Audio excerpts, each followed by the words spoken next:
Good evening. Happy Thursday. That can only mean one thing. You're hanging out with the guys at Waaaay Offsides. We got to do the housekeeping. That's just the nature of this business. You know the drill. Let's do it. Let's do the housekeeping. Please, please, please share, like, comment. If you're on Twitter, retweet, do all the things, like, subscribe. If you don't do that, we can't continue doing shows. YouTube hates us, is very mad at me and Chris right now. Not Jeff. Jeff's an angel and doesn't do anything wrong. But YouTube's angry at us. So not on the tube anyway. We need your help to get this thing popping off. We got a super special show to get tonight. We got a lot to talk about. Yeah, Chris and I show tonight. It is going to be a cool show. Chris and I are going to debate the starting quarterback position at the University of Alabama. There's no we're gonna try to do that with a level head, right, Chris? There's no debate. There's no debate. There's a debate. You're wrong. There's a debate, and you're very wrong. And so, chat in the comments. Tell us. Go outside, nerd. Who's right? Who's wrong? We got a lot of our regulars in here and a couple who aren't. What's up, Tim? Roll Tide is happy to see you, Tim. Do me a favor. Go tell everybody to get in here. Go tell them on Instagram, Facebook, Twitter, the TikTok. Tell them all to get in here. JP, what's going on? Roll Tide. Hey, that's me. Roll Tide, Waaaay Offside. What up, C-Dub? Roll Tide, man. Yeah, it's heyday week, man. It's a lot going on. You know who's missing that's normally in here 3 hours prior? J-Bait. I know. I already Lance already with the question of the night. Yeah, we're gonna get there, Lance. Hold on. What's up, Elena? Howdy. Tip your hat. Special shout out to Elena. Elena hooked us up with a special guest. Is this daughter of Cotton? This is daughter of Cotton. So Jay Walker in. What up, Jay Walker? What's up, Kayla? It's a little elephant. Look, we got everybody joining now. Everyone's popping up in here. We have a very special guest tonight. We do. I'm really excited about this. Spray. K-Spray, what's going on? Everybody check on J-Bait. Make sure we need a welfare check. So make sure he's okay. But it's a very special guest tonight. I guess I should say the show notes first before we get to that. Sorry. I'm excited. Yes, it's going to be a fun show. You're always excited. Like a toddler. You don't play Pirates with me no more, though. Well, we're going to. In fact, we may be able to play Pirates in Bryant-Denny Stadium because of our guest tonight. I'm just kidding. He's not going to do that. He's more responsible than we are. I already called it, man. You guys snoozed. I already called the Bryant-Denny video game slot. Since Preston's my new best friend, it's happening. Ever seen Cable Guy?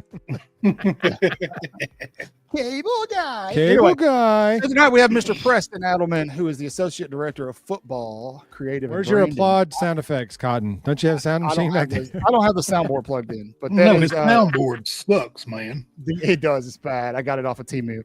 The Associate Director of Football and Creative Branding at the University of Alabama, University of Alabama Football. He is one of the brains behind the New Wave podcast. And where's the old guy? The old guy, I guess we should provide a bill update. The old guy is doing old guy things, but he's doing them on a tropical island somewhere, and he'll be there until November. I'm going to put up an address on our website so that you can send him a care package. That should give you an idea of what he's doing. He's doing sort of army things. Sort of. Okay, trust me. I was in the Army for 12 years, and what Bill's old ass is doing is very sort of. So we're gonna get there, Vincent. We're gonna get there. Vincent coming in here live firing questions. But let's start off. Go ahead. No, Chris, go ahead. You go ahead. Somebody was speaking. No, I was just making a sound. Oh, meh. Anyway, so welcome in, please, Mr. Preston Adelman. Preston. What's up, guys? We're so happy to have you, man. Thank you for taking time out of your schedule. So I know you're a busy man. You got a lot of things going on. Preston seems like a guy who gets things done. Preston is, like I said, he works for the University of Alabama, Associate Director of Alabama Football, Creativity and Branding, correct? Yes, sir. Yes, sir. All right. Well, tell us a little bit about your role, Preston. What you do for Bama. You know, everybody's going to want to know about New Wave podcast. So don't be afraid to name drop, man. Yeah, of course. I got hired up here in May by Coach DeBoer and the new staff. They really emphasized like wanting to like help the players get their voice out. Because like in the past, obviously they were able to tell their stories, but like with this new age of college football, everybody wants to tell their own stories. So then I got hired here to pretty much just come over and help brand the guys. So pretty much everything I do includes helping with social media content, recruiting graphics, running podcasts, helping like run creative for like brand deals that the guys get, logos, merch, everything. Like any way they want to brand themselves, they come to us. I work with a really great team, Walt Brock, who is like our head guy, Ryan Adams, who runs the social media and does all the graphics, Dante Oliver and Mako Kulik. There are 2 videographers. And then we got a great group of students, Grace Castleman, Emmy Fry, Billy Klaus, and Nigel Crosby. So it's like we have a big team, but it takes all of us just to come through and help brand the guys. That's cool, man. I like what you said about helping them like tell their own stories. Mhm. Like, you know, usually what we get, that inside look, happens on like College Game Day. You know, they always do some sappy feature on somebody playing in the game of the week. The Tom Rinaldi feature. Well, I missed, yeah, I missed the Tom Rinaldi features, but I like that. I like that we can. Anyway, yeah, we're not doing. Settle down, Lance. I like that you guys get to kind of tell the story of some of these guys, and obviously, everybody's favorite kid right now is Ryan Williams. Can you talk a little bit about that relationship and what that looks like? Yeah, exactly. Everything you see about Ryan, like you see all these videos about him being such a great guy. It's like the truth. It's like what you see on camera. That like he's really that in person. Like the most outgoing person ever. If there's 100 fans that need an autograph and he's going to dinner, he'll sign every autograph. He'll just go hungry. He'll make sure he gets every single kid taken care of.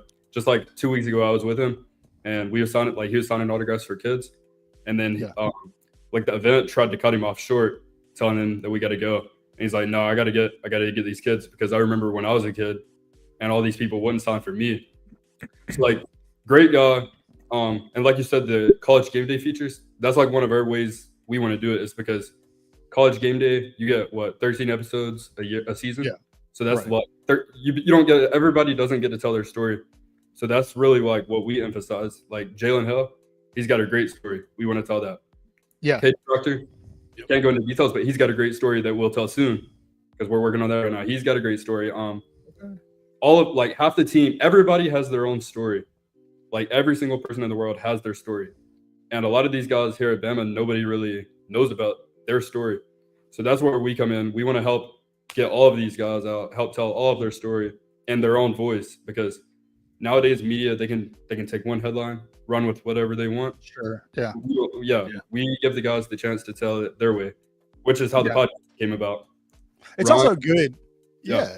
I think it's also good because, you know, you have a lot of new faces, and, you know, with a lot of the exits and stuff, when Coach Saban retired, you just had, I almost felt like a brand new team outside of a couple of veterans. So it's cool. It helps the fans kind of know these guys on a more intimate level. So yeah, I really enjoy the work that you're doing. I know I really enjoy a lot of the stuff I see come across social media. I'm most active on Twitter, but everything seems to always makes its way there.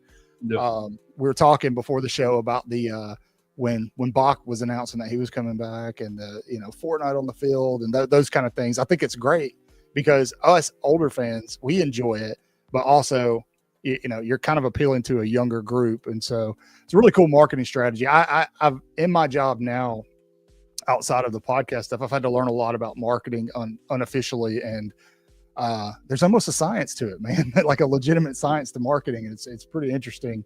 Like things about me is like, typically people in my role, they have like a graphic design degree or some kind of arts degree. I have a marketing degree because I didn't plan to ever, like, I went to Jacksonville State. I did graphic design for the football team while I was there. But after I graduated, I planned to go into like athlete marketing or social media marketing. I was going to be done with like graphic design work, really. And then it's just like marketing work I did years ago when I met Walt Brock. It all came back. So as soon as he got hired here, he called me and he's like, we have an open spot. So it's like, kind of like the marketing background. I'm a marketing guy first, so it's like when I go into making like graphics or videos or planning creative shoots, I'm already doing the marketing before I even do the content. So it's like I'm planning the rollout. Like for example, I don't know if you guys saw like the Ryan and LeBaron photo shoot we did a few weeks ago. I I was did. gonna ask you about that. Yeah, it was epic. Went mega viral. But Yes. like we did it right when LeBaron was going crazy in March Madness. But we've had that plan since probably October of last year. And we did the photo shoot like in early this year. We was just sitting on it because we knew either LeBaron will go crazy somewhere down the line or he'll declare for the draft. So that's like a marketing thing. Like we could have just dropped it as soon as we did it, but it's not going to have the same effect as it is in March Madness or in the SEC tournament when he's dropping 20 after 20 after 20. Right. That was an good epic stuff. shoot. Yeah, it was. I really enjoyed that. I think I've got it saved on my phone, to be And honest. that was an epic shoot. pretty So sure I I saw a picture you posted. I think it was on your Twitter maybe or something. At that shoot is a black and white shot of them sitting there, and you were in the shot, like taking the picture. You were taking a picture, and somebody took a picture of you taking a picture. Yeah. And so that was I was going to ask you if that was, you know, if you set all that up, if that was your idea or your team that put all that together. It was kind of really like a team effort. Like whenever LeBaron came here, I knew he's from Mobile. I knew Ron's from Mobile. I saw Justin Jefferson and Anthony Edwards did it. So like in my mind instantly, I was like, we have to do this. So then I go talk to Ryan and I was telling him we got to do it. And he's like, me and Barron have already talked about this. So I was like, okay, cool. God, So awesome. then we call the basketball Steven, who runs like all of their media, and we're telling him about the idea. He's like, yeah, me and Barron already talked about this too. So I was like, literally all of us are thinking the same idea. Why have we not done it? And then we organized like a podcast and we went over to the basketball or the studio, got Kent, the photographer, and shot the content, and that's how it went. Man, But yeah, I was like pretty much that's in a way, yeah, I was like organizing it, setting up, but it was a big group of us that produced it.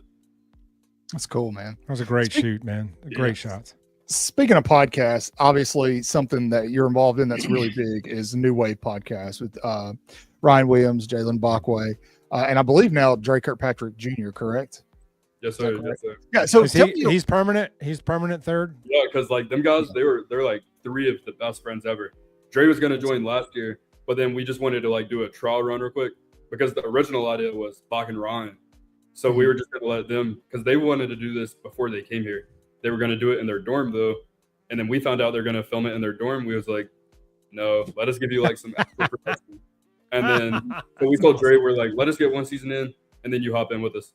And then we got it one season in, and then he's here now. He's like kind of been running it because like I guess he's not got that new he's got like that new car filling. So he comes he wants to shoot every day. Like 3 times in the past 2 days, and he wants to shoot again. It's a good ad, man, just because, you know, he's a legacy guy. You know, Dre Kirkpatrick is my generation. Mm-hmm. And so to see his kid, you know, that heavily involved, and obviously he's got a love for the university. So it makes it fun to watch, man. So tell me a little bit, if you don't mind, about the creative process behind that podcast and what it looks like, just kind of managing an episode, figuring out content and stuff like that. We actually have, you can see the logo above your head. That is the Waaaay Offsides Sports Network, and it is a collaborative effort of kind of creators, and we're trying to help each other and you know, help each other try to grow a brand and learn these strategies that you're talking about. So it may help some of these guys out talking about your creative process. Yeah, really, it's like it all comes down to delegation. Like you don't want to do everything yourself. Like with this podcast, obviously I could run it all by myself because I've run other podcasts before, and that's what we was doing for like the first 2 episodes, and it was just so much work. Like you focus so much on one thing, you can't focus on other areas. So like you'll slack at the other areas. So with this podcast, like our approach is full hands on deck. Like we have literally the dream team. We got me and Walt, who pretty much like run behind the scenes, like pretty much lead produce it. And then we got Billy, who's one of our great freshman photographers. He's at every show, taking photos behind the scenes, helping us shoot like with the extra camera, giving us ideas. Like he edits the pods now. And then we have Emmy. She creates our like run of shows. She's another freshman, like a really great freshman we brought in. She plans the segments, writes up a literal full script for us. So the guys, they're not sitting there like trying to think of like what to say. They can come in and have segment by segment by segment ready to go.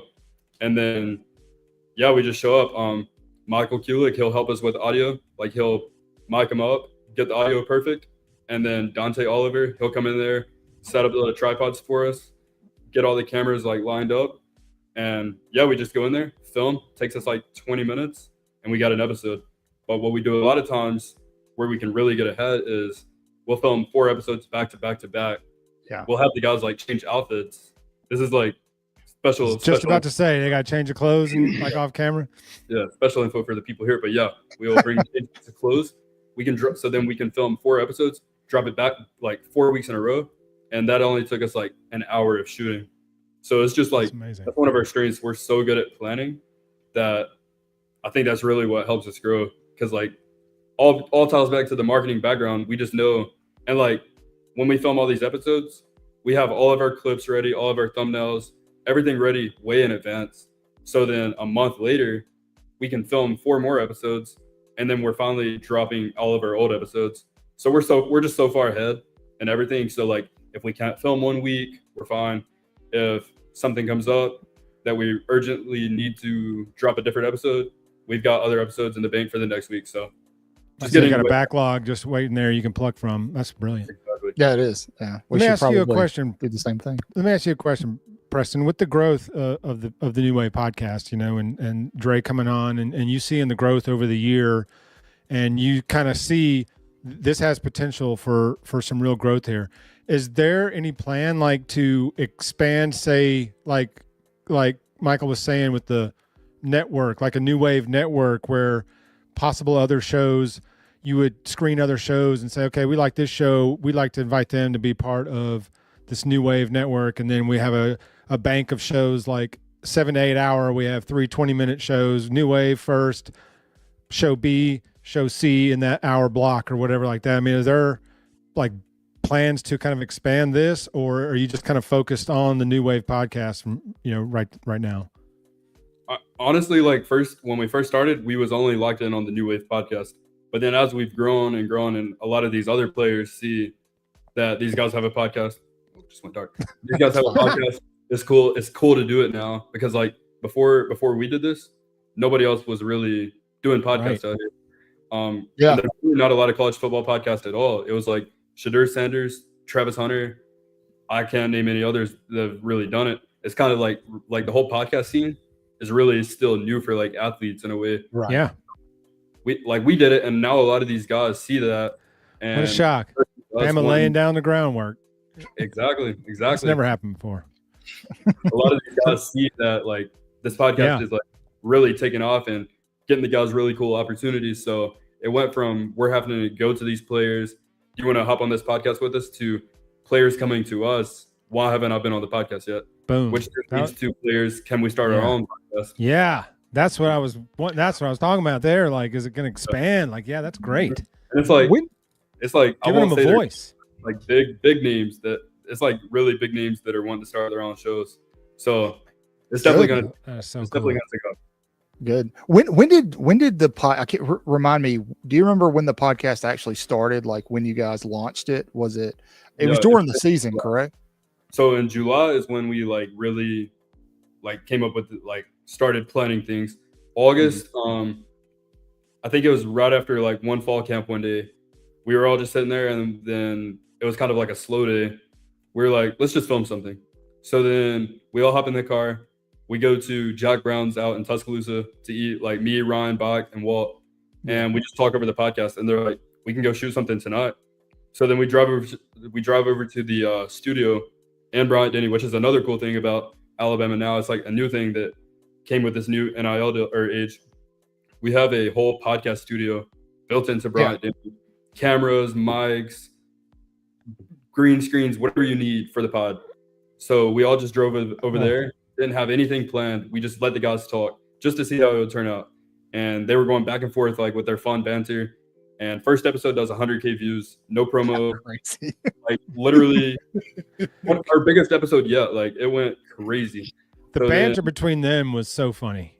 Like trash talking each other from the high school games they played against each other. That was such a fun dynamic with those two.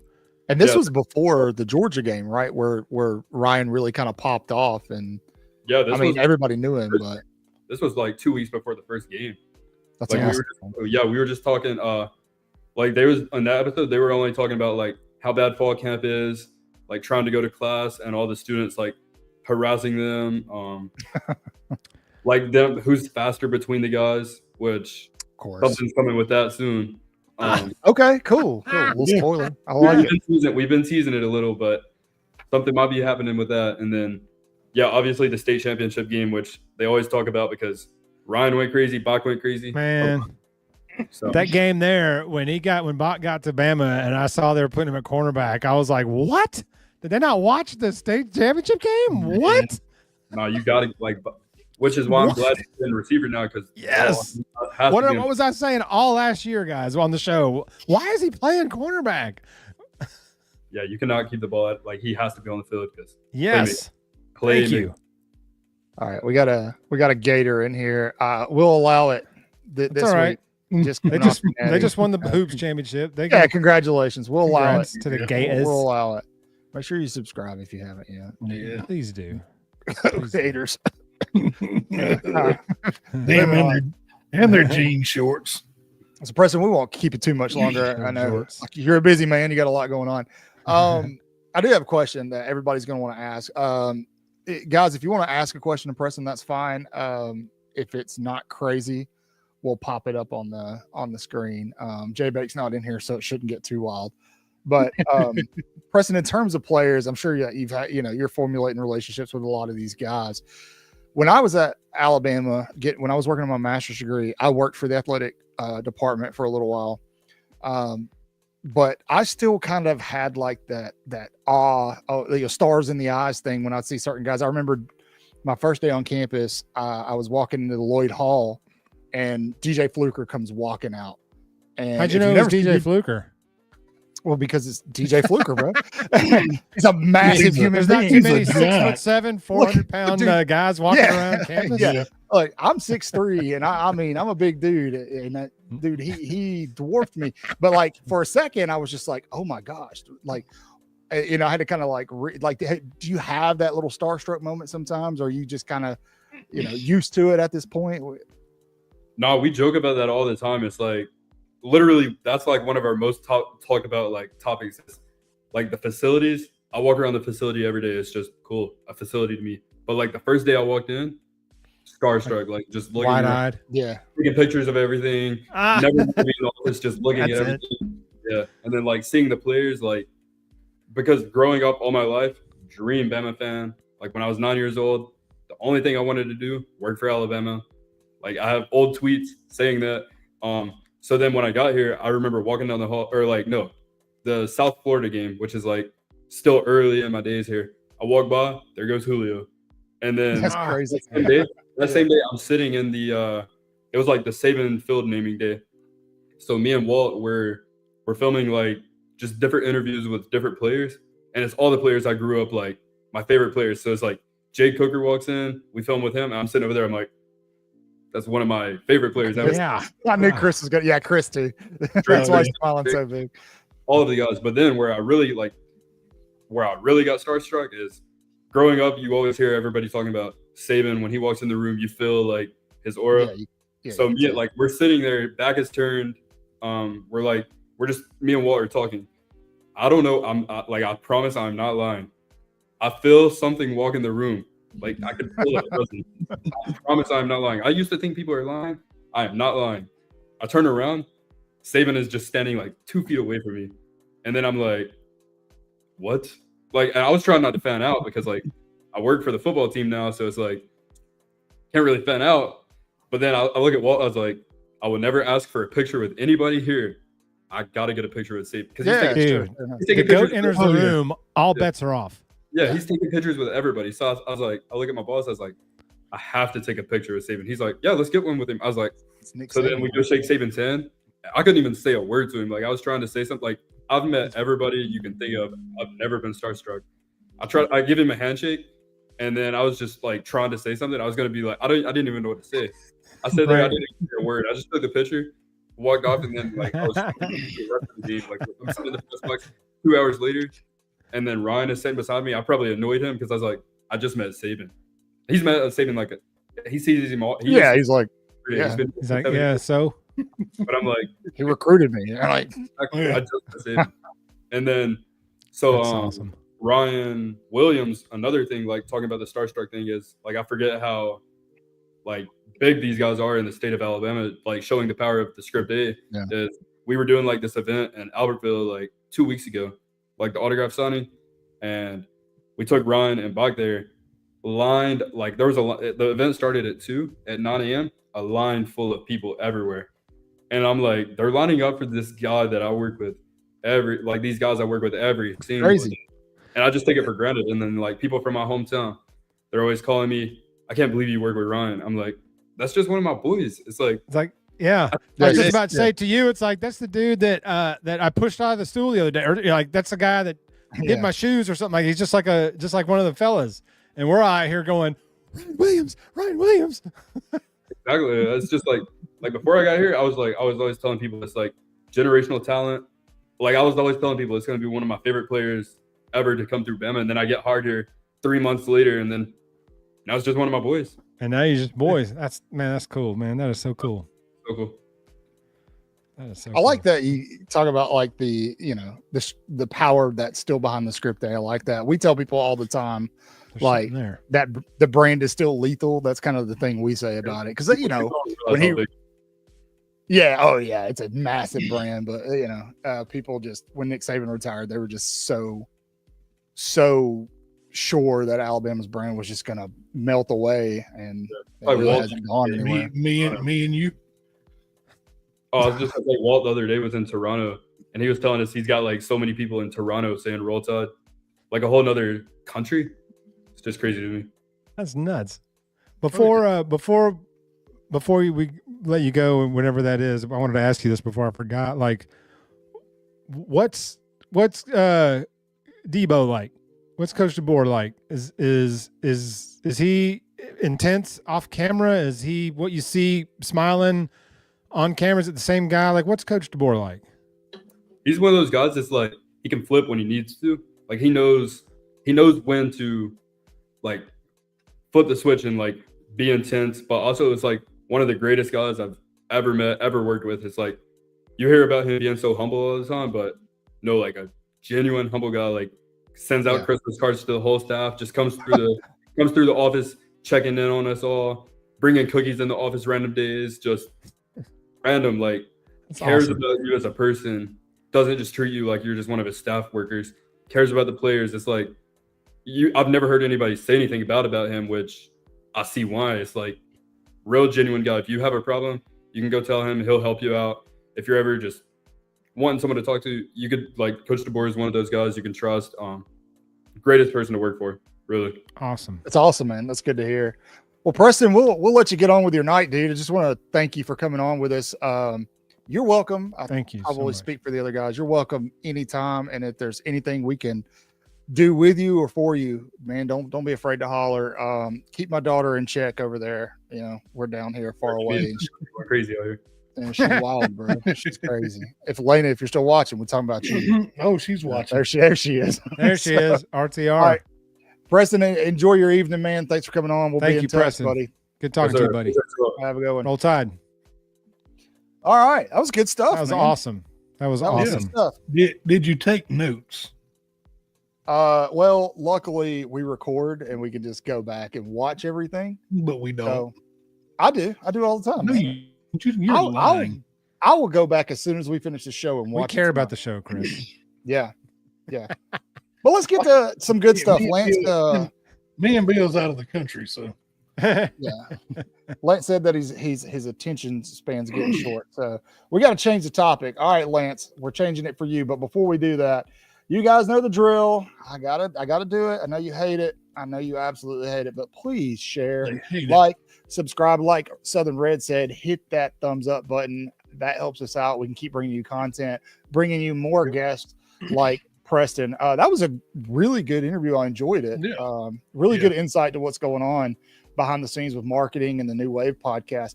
But it's 8-Day week, and we got to talk about that. And here's what I want to talk about right here. Red, Red is a Waaaay Offsides member, so we're gonna talk about this immediately. Yep. Should have her back. Dibs. If you want to be a Waaaay Offsides member, you can do that on YouTube, and we have 2 different options, and you get all sorts of fun goodies. Red hung in there for us with our YouTube debacle over the fall, but we have a lot of really good plans this year. All right. Cam Womack had me all excited last year talking about violent intentions. Maybe this year, I think that they got more violent as the season went on. Red, I think it had a lot to do answer. with. I think it had a lot to do with the talent that was in there. Elaborate. He wasn't. They weren't playing with all of his guys. I think we're going to see a different team this year on both sides of the ball. I mean, dude, I think the secondary did exactly what we said it was way going to do. different team. They did. Yeah, last year it started maybe shaky, and then it just got better as the year went on. Maybe Red was expecting more stretchers on the field. I guess. Hopefully not for our guys. No. Hopefully not our dudes. But Chris, to your point, I do expect everything I'm hearing out of spring ball. I expect Alabama to be a completely different version of itself in 2025. Yeah, it is. I mean, night and day difference between last year. Well, in every facet, in every lane. Tell us why. What's going to be the biggest difference? And you can't say quarterback. No, just personnel or program as a whole. What to you? What's the biggest difference? Chat. What's the biggest difference? Oh, for me, it's exactly what Josh Pate said a while back. That year 2, the roster's now people that chose to be here. They've had 3 opportunities to bounce, and they've all stayed. So the roster now are ones that have bought in. The commits did not commit to Saban and stuck around for DeBoer. The commits are committed to Kalen DeBoer and his system, his program. The guys that stayed are committed to Kalen DeBoer's program and his way of doing things. So this offseason, this season is going to be Kalen DeBoer's team now. Last year, he was appeasing a lot of egos on the team. That's all gone. That all ended when the Michigan clock hit zeros. All that was over. So day 1 began the second the Michigan game ended. I think that's a big reason why you never saw that. That's gone. All of that. Saw what? I mean, you never saw a QB change last year, is what you just said. Kind of stuck in the middle with you type deal. But I think what Vincent's point right here, I think Ryan Grubb is going to be the biggest factor. I really think that kind of threw a wrench into things last year, him taking the Seattle big job. Time. And the line coach. Yeah. And I think that's going to it's going to show up big time Alabama's offense. Now, somebody set it up here. I don't know if I'm going to be able to go back and find the comment, but somebody was talking about Latsier Brooks. And if you watch the show, you know all about Latsier Brooks. You've known all about Latsier Brooks, because what have we done for 12 months? We've drooled over Latsier Brooks. The guy super low. I mean, well, not low rated as a recruit, but much lower than he should have been. I don't think he ever got his 5th star, which is insane. But that's fine. Keep down the kid. I posted a video yesterday of Latsier in spring ball over on Twitter, and it got a lot of traction, and for good reason. And it's because the guy is so fluid and so smooth for a true freshman wide receiver. It's going to be absolutely insane watching him. Then you combine him with what we were just talking to Preston about, Ryan Williams. And then I think that other guy that Alabama brought in from Miami, Isaiah Horton, that dude, just those 3 alone are going to be disgusting wide receivers. Our whole wide receiver room is shaping up. This has all the makings of 2020 version 2. The offense does. Other than the Najee Harris at running back, I think we'll have a combination of running backs that'll get that similar production. And that seems lofty to say, right? Like, it's like when you say it, I kind of cringe a little bit. Yeah. But then I look at it, and Chris, tell me if I'm wrong here. I look at it, but then you look at some of these other pieces. Jeremy Bernard, who's been in Kalen DeBoer's system for years, Cole Adams, Rico Scott. Preston talked about him earlier. You're going to get Jalen Hell back. Dude, it is a plethora That's of what riches. I can't wait for him. I'm excited about Jalen Hell. Then you bring in a 6'6" true freshman, big body guy in Derek Meadow, who they're probably going to use like we thought they would use Caleb Odom last year. And dude, if the right person's throwing these guys the ball, I pity the fool that's got to stop that. We know how good Alabama's secondary is. The footage I saw of Latsier Brooks, they were struggling, man. Man, he was cooking them. These weren't scrubs. His little stutter step and go. He hit that and was and the dude was on his knee. Yeah, I brought up Bray Hubbard earlier, and Bray Hubbard was one of these ones that was burnt. That's not a fair matchup. It's not. No, not at all. Safety on Latsier Brooks is if that winds up, if we get a safety on that guy in the regular season, that's a touchdown immediately. That's my point, Jeff, is we now have an offensive coordinator who can find that matchup. I'm happy you said that, because that's exactly my entire point, is we now have an offensive coordinator who can scheme to that matchup every game, because everybody's going to be, we got to lock down Ryan Williams. And we saw the emergence of Jeremy Bernard towards the end of the season last year, but then you've got all these other dude. You can't lock all of them down. No, you can't lock them all down. And then if you do, we've got a crazy stable of running backs. But to C-Dub's point, that I do want to see what the offensive line looks like. I think they're going to be stout. That's the key. They'll be good. I'm hoping they're as good as they were last year. Last year wasn't great, but it was better than the year before. So we'll see. But you have the right guy at quarterback. They can make up, in some instances, they can make up for poor O-line play. So we'll see. Chat, tell me, what are you looking forward to seeing? What's that change with Alabama football that you're expecting? We haven't even talked about the defensive side of the ball. There's going to be some crazy stuff. Everybody on the defense came back. And I don't mean like 100%, but almost every key contributor on the defense elected to come back. They chose to come back. Deontay Lawson chose to come back. Now Campbell had to go. That guy balled out. That guy had to go to the draft. First rounder, man. But and then on top of those guys that you bring back, you just brought in a really solid freshman crop of DBs. You got a couple of those hybrid linebackers, Justin Hill, Abdul Sanders Jr. Everybody knows about Dijon Lee Jr., who is already, it's going to be hard to keep him off the field at the cornerback position. What I'm interested to see Alabama do, Jermaine, defensively is I want to see a pass rush. I felt like Bama was good at rushing the quarterback. Rush. Yes, but they did not finish well last year. And I think that is showing up a little bit in camp. Guys look a little bit leaner, which to me means they're probably faster. And that's never a bad thing.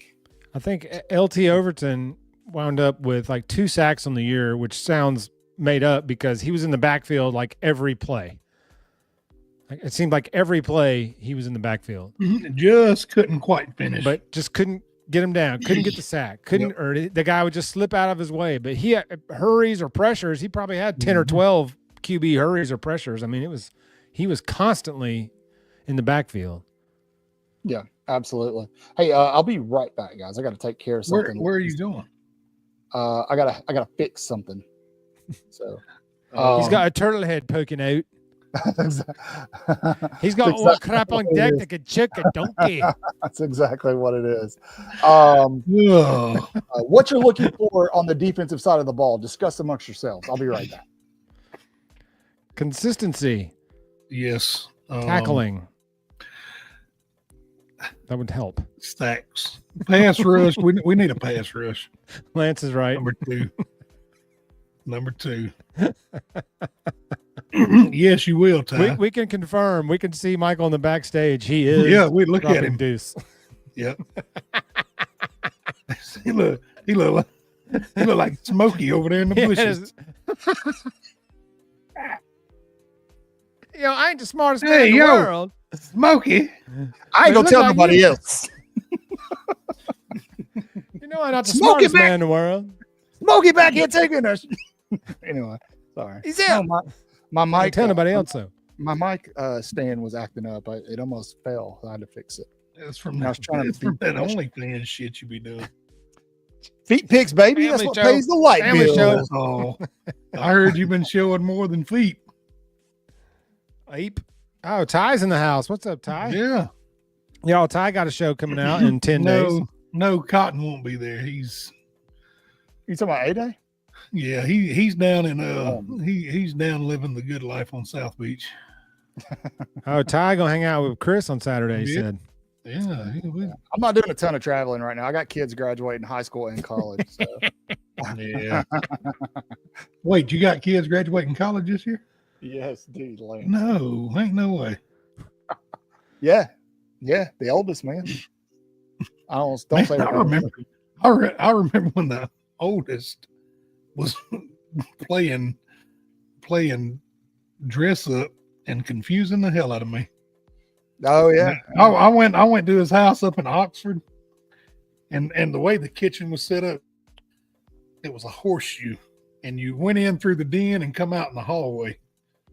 Well, like a kid would come through dressed as Cinderella, a kid would come through dressed as a pirate, a kid would come through dressed as Harry Potter, and then all of a sudden it was like Snow White, a Wookiee, a Darth Vader. It was all day long. So what did Michael's daughter dress up as? I don't know.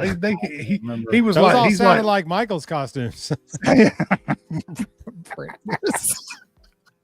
Princess. oh, Mario, my horn can touch the sky.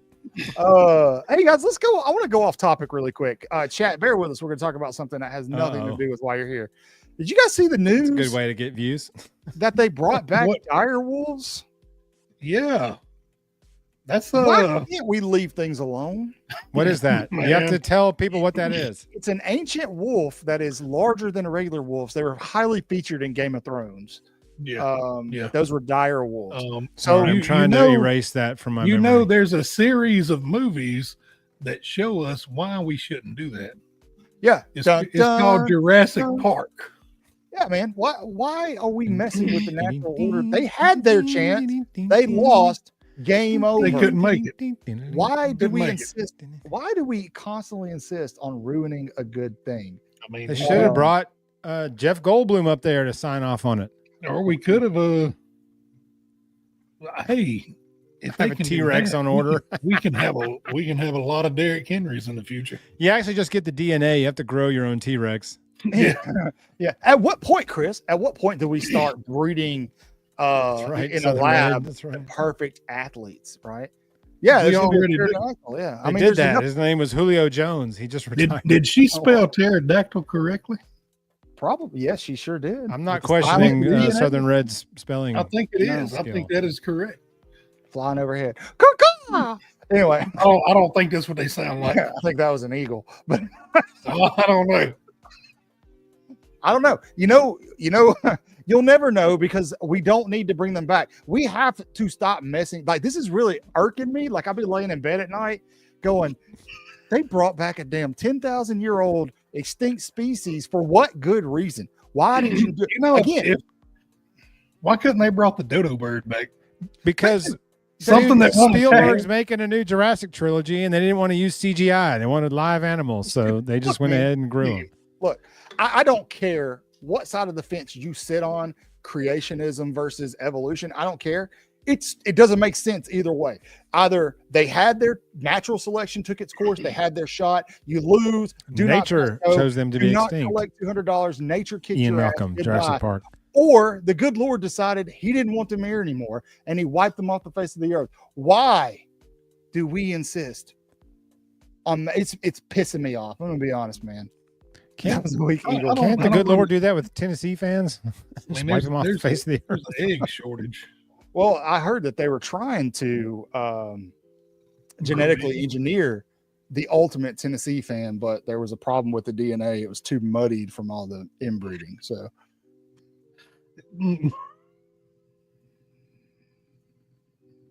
I said what I said. Moving on. Speaking of And we're inbreeding, back. We're back. I'm sorry, guys. Have you guys watched the Wild and Wonderful Whites of West Virginia? I unfortunately have, and you can't unsee No. that. I watch good shows. Sorry. Man, you need to. You hadn't watched that, Jeff? This one's No, not I'm bad. watching Daredevil, man. It is Did you worth watch anything watching except the just new for the- Daredevil? It's worth watching. Just you need to watch it. All right. They took her baby. Well, that's what you get for doing meth in the delivery room. But anyway, Look, dude, I didn't know that before. moving forward, we need to talk about That was only the first recruiting. kid, not the second. We need to talk about recruiting, and there's two recruits that I want you guys to keep an eye on. This is going to be very quick because there's not really a lot of movement right now. One of those is 5-star running back Xavier Crowell. He just visited Alabama this week. He's been on multiple visits.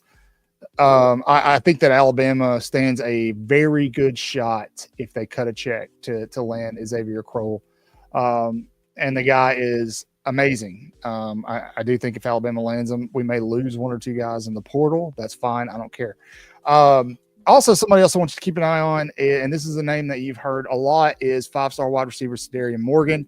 Morgan announced today that he will be visiting Alabama again. This will be his 6th visit, I think, which is crazy. We tell you guys all the time to do what? Follow the visits. Yes. Right? Now, here's the thing, Cotton. Yeah. Who is Do his you- other finalist? Do you, Can do you you tell have me a- where it makes sense? Do you have a list of? I mean, Oh no, we know why, right? that's horrible, Red. You know, he said he's taking his 6th visit, and it's down to Bama and Auburn, like that. Okay. Yeah. So he's checking out Alabama, and then he's going to see how much Auburn's going to offer him. Is that what we're saying? Well, I think that a lot of these guys, again, and Auburn fans hate when I say this, but if you'll go look at these recruiting graphics that Hayes Fawcett's putting out, like, oh, they've got it down to 5 schools. It's always the same schools. It's if they're And somehow Auburn is in all that list every time. yeah, if their recruitment is NIL driven, it's always the same schools: Ole Miss, Texas, maybe Texas A&M, Michigan, Ohio State, Auburn, Florida, and Oregon. Those are the big ones, right? So if NIL is a factor and Auburn's going to offer, you at least got to go listen to what the offer is. Now, Exactly. if Bama wants the guy or needs the guy, they'll cut a check. Man, they're gonna cut a check. They're not going to overpay for anybody. We've talked about that. You don't blow your load on one class. It's just setting yourself up for failure. You may catch lightning in a bottle like Ed Orgeron did, but 2 years later, you're gone. You're out the door. I think he won in that situation because isn't he still getting paid, but still. Yeah, his buyout was like 17.5 million. And he was like, where's the door? What Which door you want? Go What door you Tigers. want me to go out? Still see him around BR jogging by the levee. Yep. A couple of Just other chilling. guys that I want you guys to keep an eye on. Anthony Jones, a linebacker out of St. Paul's. We've talked about him a couple of times on the show. I think Bama's in really good position for him. What's interesting in this class is what's interesting in this class is that Alabama just signed a really, really good cornerback class, right? They've had a few good cornerback classes in a row, and they're looking to do that again. They've already got a few commits. They got the 5-star Jordan Edmonds. But in terms of, their DBs, they're looking at Brandon Arrington, Elbert Hill. They've got a few guys that they're looking at. So it'll be interesting to see how Alabama approaches that. Then Derek Zammit, the 4-star quarterback. I haven't watched a lot on him. I think C-Dub asked about him. I haven't watched a lot on him, but we'll see. Nico owes Tennessee a refund. Don't speak to. He's still got a couple years, man. Yeah. I think Nico's going to be exactly what Jalen was. If he's got a clean pocket, the guy's legit. Yeah. But you get a little bit of pressure on him. That's what happened to Alabama. That's how he started hitting passes in the Alabama game. Alabama stopped getting pressure on the kid, and he was able That'll to do it. passes. So not a lot going on in the world of recruiting, but right now the big talk around Alabama football is, you guessed it, quarterbacks. Everybody wants to talk quarterbacks. Who's going to be the starting quarterback? And I'm going to tell you this before we prep any talk. I don't know who the starting quarterback is going to be. Chris doesn't know who the starting quarterback is going to be. Joe Schmo and his YouTube channel, none of us know. Nobody does. You know why we don't know? Because Kalen DeBoer doesn't know who the starting quarterback is going to be. He said today that they've all had their moments in spring. They've all looked good, but there's not much separation between the three. You know, everybody keeps posting, oh, this is Keelan Russell taking first team snaps. Everybody gets some amount of first team snaps. It's not that big of a deal. They just decided to post that picture because they knew you were going to react to it. Yep. Right. And so I can tell you my opinion and who I think is going to start, but let me be clear. I don't know. Now, Chris and I fervently disagree here. And I kind of expect this to get a little heated because Chris and I are good friends, but sometimes we can go at each other's throats. It won't. Now we're talking. Now we can get into the show now. Yeah. I've been saying it. If you've been watching my uploads, and I say my uploads because Chris will not help me with them because he refuses to participate because he says I'm full of it. I know Chris gets high views on his shorts too. He won't ever do it. Maybe that's Ty, why. that is why, because I'm not in them. Ty is the guy in 2025. There we go. Red agrees with me. It's done. It's over. You lose, sir. You lost. Quarterback's never been decided in spring. No. With none of the starters playing and no offense installed. Why would he decide the quarterback in the spring? But it has. How? And let me tell you why. All right. Here's my first point. All right. Your Honor, man. I'm not agreeing with Chris, but I need your argument here. I'm kind of mediating this. So ideally, I'm going to cross-examine Chris too. We have a tendency to overcomplicate everything as fans. And we're approaching this from a fan perspective, right? Usually, and we say this whenever a guy gets hurt, what's the mentality when a guy gets hurt? Next man up, right? Who was the second in command at quarterback all season last year? When Jalen Milroe wasn't on the field, who was taking snaps? What the hell does that got to do with this year? Yeah, that has nothing to do with this year. They trusted him. It's the same offense. What are you talking about? They trusted him to be the number 2 guy last year. He's gonna be the number 1 guy. They're not gonna give it over to a true freshman who's gonna come in. First of all, let me say this: you're all setting yourselves up for failure with Keelan Russell. Who? Yes, I didn't say up for failure. Alabama fans, dude, they're setting themselves up for failure. That kid comes in, and the first time he throws an interception, he is going. What do you think is going to happen with Ty? The first time he throws a pick. First time he throws an interception. This guy, dude. It's over. You are going to be. No, I'm not ganging up. Hang on, I don't want to gang up. I don't want to gang up. Hold on. You're going to be the first one to say, "Pull him out, take him out."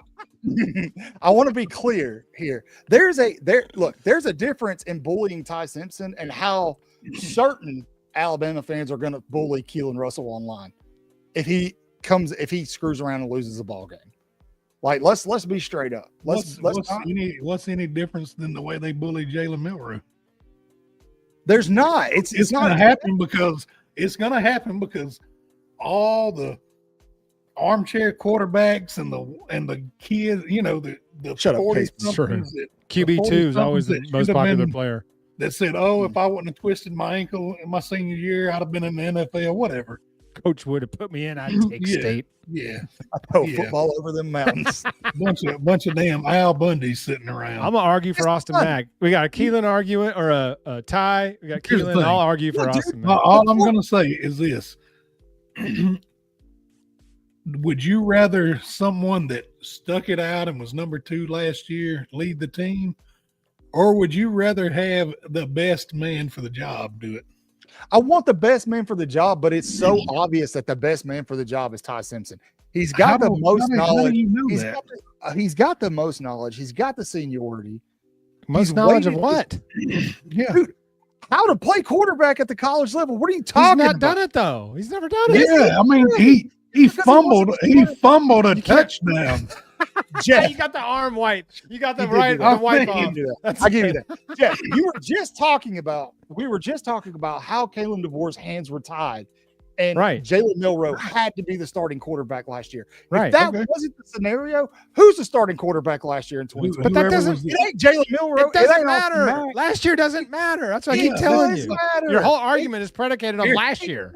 Dude, sports look. Okay, you know what? I'm going to say True. one name. I'm going to say one name. Blake Barnett. This is the best question, Lance Hunter. Can you read a defense? Just give me the guy that can read the defense. Look, Blake Barnett probably could have grown into the role. Blake Barnett, but he quit. His dad quit the team. He was promised he was going to start, and that's exactly what he did. He started, and then he was pulled because he sucked. He did. But had he gone in there and gone 10 for 12 for 175 yards and 3 tubs, they wouldn't have pulled him. No. So what happens if? What are you going to if Russell beats out Simpson because he's the better man for the job? I mean, come on. I mean, ideally, it would line up with Ty playing this year. Keelan learns the ropes, and then Keelan, like Bryce and Mac, transition. But we don't have the luxury of saying, well, we're playing for 2026.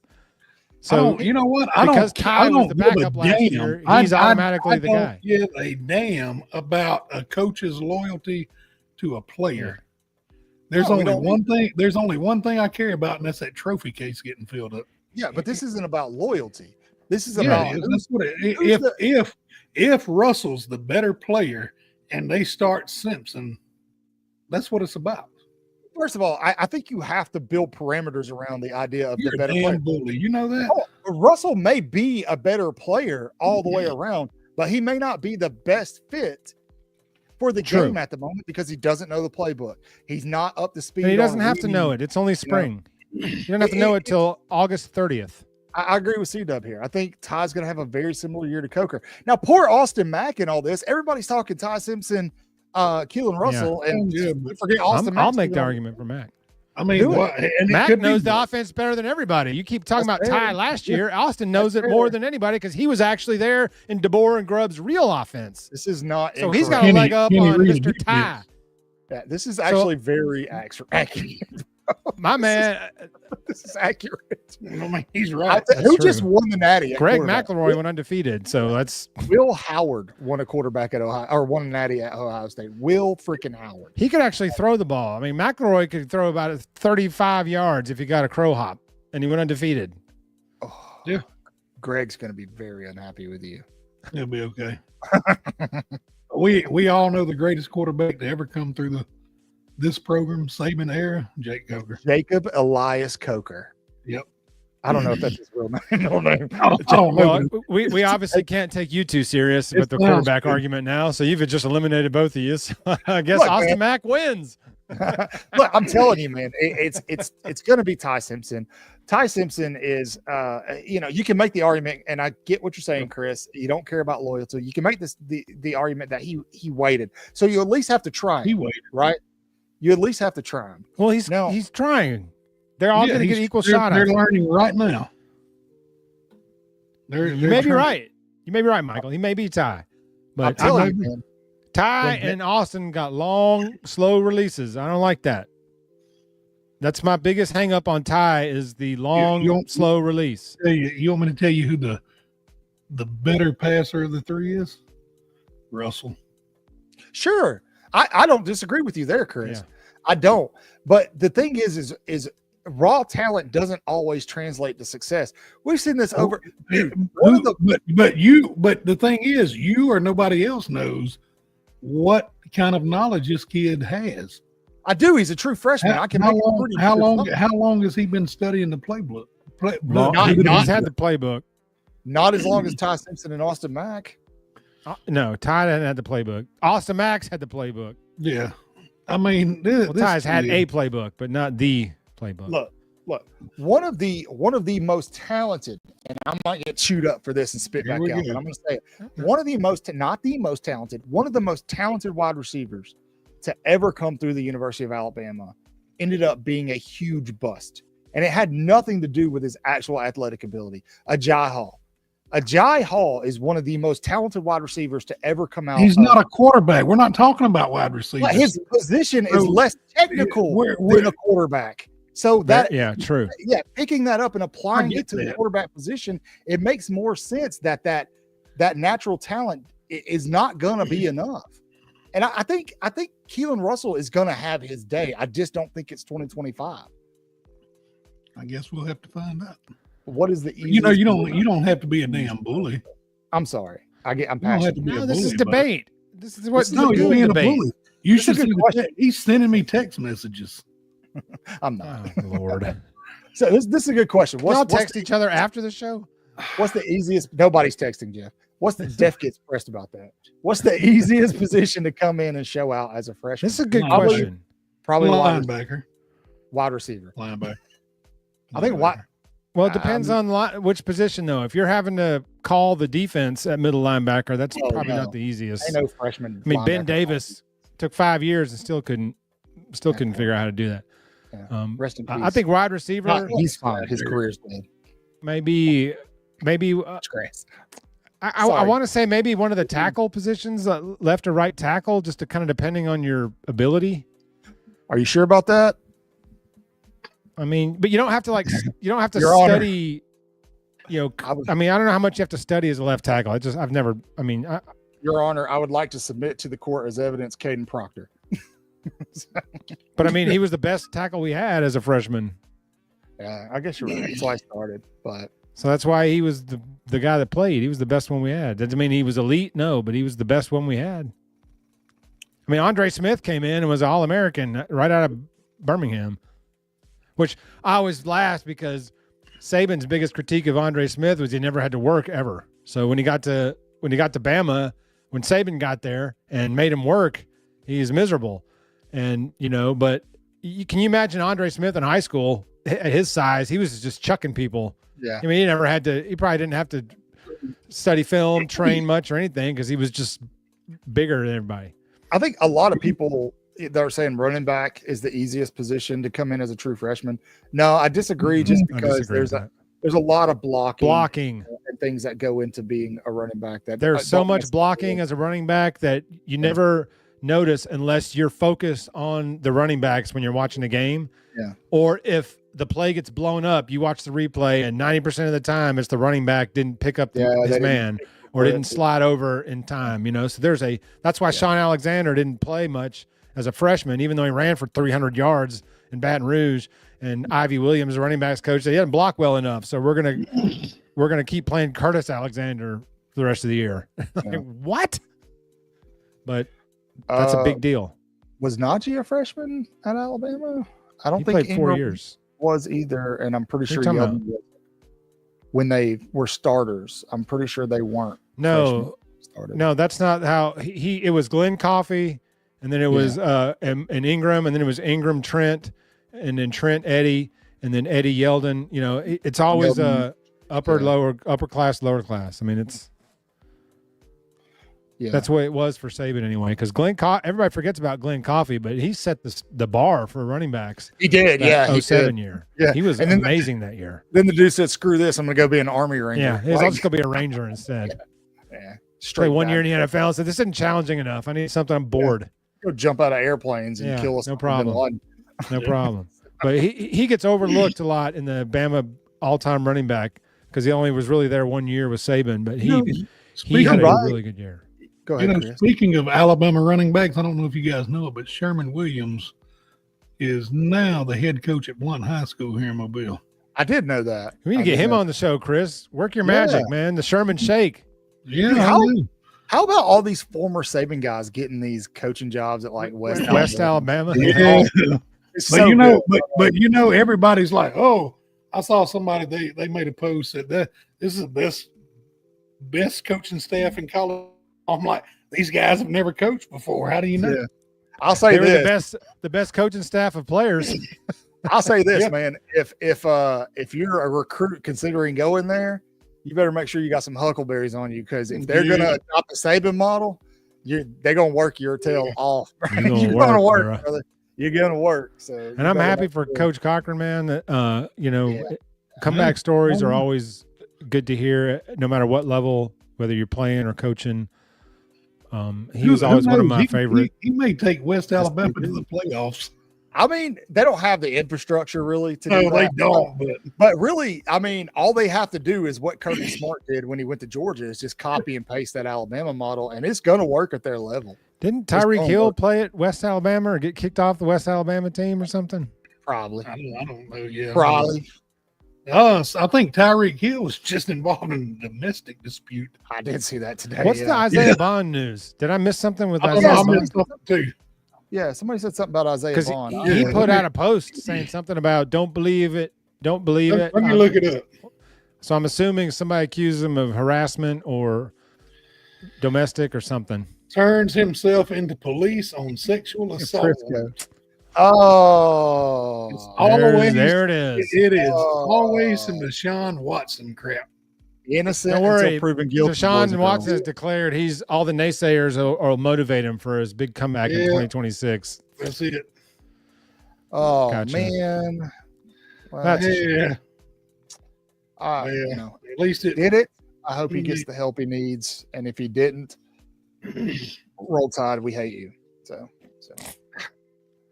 Hey, Sorry, man, man. like Hate he- is a strong word. he takes a lot of crap for leaving, but if you're presented with, you can play in Sark's offense with Ewers, or you can play in this new coach's offense with a first-time coordinator and Jalen Milroe as your quarterback. You're like, well, I'm trying to get the NFL, so I need to go. It didn't work out for him, but if you're stepping back, looking at your two choices, if you're trying to get the NFL, you'd be a fool not to go to Sark's offense. My problem. Smitty had 2,000 yards receiving in that Yeah, offense. my problem is that he did it. He did it for that Lambo. He didn't do it. He did it for a Lambo, and then he goes and gets a Lambo. What is the Urus or whatever? Urus? I don't know how you pronounce it because I don't know crap about Lambos. But he went and got the hatchback Lambo, man. I was like, "What are you doing, brother?" Like, There's a guy at my job that has a Porsche station wagon, and I'm like, first off, you buy a Porsche and you buy a station wagon, you should be taken out and beaten repeatedly. yeah, hey man, some people just like station wagons. You know what What's I'm wrong saying? with that? Oh, K-spray, dropping mics. I put it on the screen.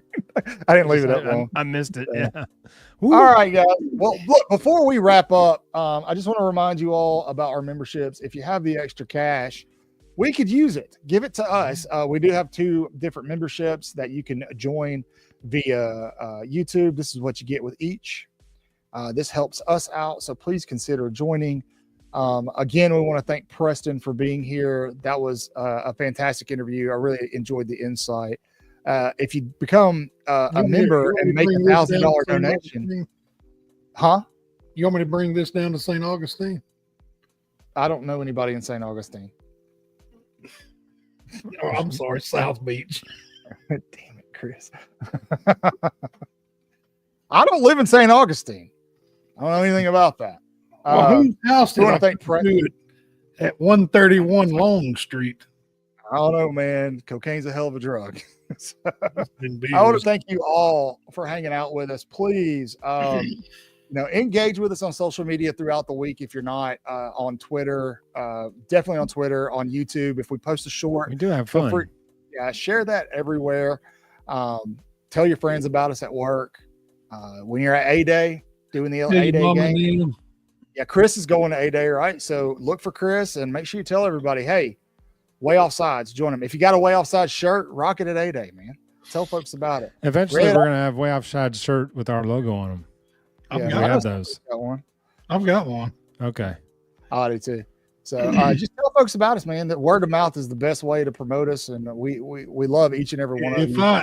If I see if any of you see me at A-Day and you don't scream Blitz Bama Blitz, I'm not even gonna. I'm walking the other way. Don't scream that at him. Do it. Subscribe to Waaaay Offsides or something. All right, Do that instead. Yeah, If you do get the that urge instead. to scream Blitz, Bama Blitz, open your phone and subscribe to the pod instead. Yeah, do that. Yeah, control yourselves. Control yourselves. Control. But I think that craze is wearing off. thank goodness. I saw a video of him barefoot with a drip torch the other day. I was like, the hell gave him a drip torch, man? But anyway, I mean, he did put that's a cigarettes terrible out on his idea. feet. Yeah. There you go, C-Dub. All right, C-Dub, you're in charge of making sure everybody there knows to sub. Just walk around and take their damn phones and just go to That's YouTube and Hey, let me subscribe show them you all. something. Give them back. If you get arrested, Chris is in DP. town. He'll take care of you. So, all right, guys. As always, Now you know the drill. subscribe. Say your prayers, read your Bibles, wash your hands. Horns down, beat Auburn, LSU, and Tennessee too. We'll see you next week. Roll Tide, boys and girls. Roll Tide. Roll damn Tide.